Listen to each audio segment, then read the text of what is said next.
if you look just at the Quran, you will get the indication that you can have sexual intercourse with a 5-year-old.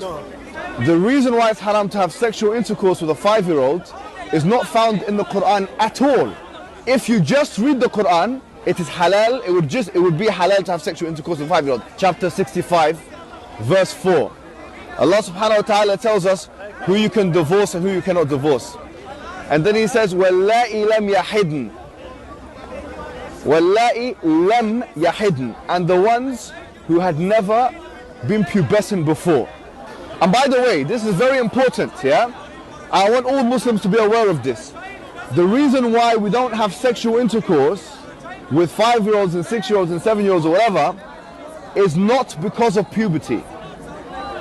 Wait a minute, what did you say? It's not because of puberty, because that verse in the Quran actually says lam yahid. They never had puberty before. You can't go around that. The Quran doesn't say anywhere in the Quran that the woman has to be pubescent.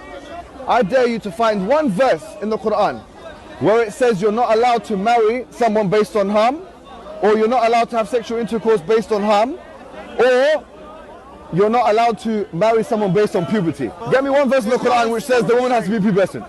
You know, in the Quran it says حُرِّمَتْ عَلَيْكُمْ أُمَّهَاتُكُمْ. It says you're not allowed to marry your mum.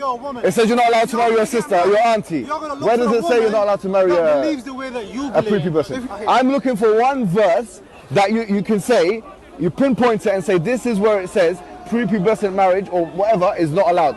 So if you're Quran alone, you're steered towards pedophilia, and a severe type of pedophilia, a wife abuse, a severe type of wife abuse.